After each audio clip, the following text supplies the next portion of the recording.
खुलुमबाय बयनिसिमबो आंनि गोसो गोरबोनि अननायखौ बावहरग्रोनाय जाबाय। आसा खालामो नोंथांमोना बयबो गोजोनै दङखौ। दिनै जोङो गथ'नि एग्जाम जोबनायखाय हरनि समावब्लाबो आंनि जोनोम नखराव थांनो ओंखारबोनाय जाबाय।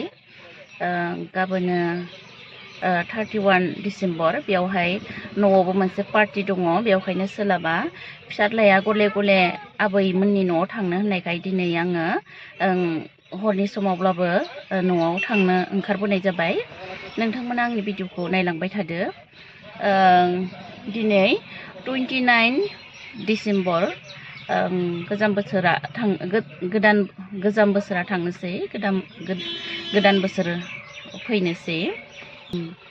गोदान बोसोर फैनायनि मुङैनो दिनै न'आव बिमाजों मोखां नायज्लायज्लाय बोथिसे जानो ओंखारबोनाय जाबाय।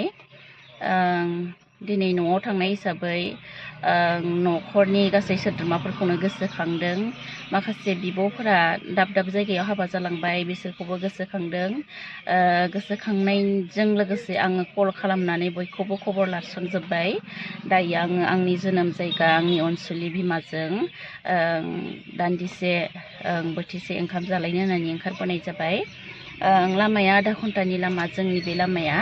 ओमफ्राय हर जायोब्लाबो जोङो न'आवनो फैफिनो। दिनै बे गोदान बोसोरनि मुङै जोङो हरावब्लाबो एसे सम मोननायावनो ओंखारबोनाय जाबाय। हौवायाबो दिनै डिउटि गैया माने दिनै सुटि लादों। सानाव जोंनि फिसाज्लाया एग्जाम दङमोन। नोंथांमोनाबो गोदान बोसोरनि मुङाव गावबा गावनि लोगोफोरखौ, गावबा गावनि असे बिमा बिफाफोरखौ खनसे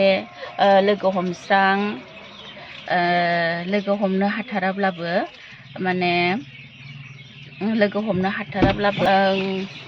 फन खालामनानै खबर लास्रां गोदान बोसोरनि मुङाव। आरो जायफोरा उन्दैनिफ्रायनो आरो स्कुलाव फरायनाय समाव, कलेजाव फरायनाय समाव जायजों बेस्ट फ्रेन्डमोन बिथांमोनखौबो गोसोखां गोदान बोसोरनि मुङाव। आरो गावबा गावनि जोनोमगिरि बिमा बिफा बिब'फोरखौबो, हाबा जालांनाय आंनि लोगोफोर, नोंथांमोना जोनोमगिरि बिमा बिफाफोरखौ खनसे खबर लाहर गोदान बोसोरनि मुङाव।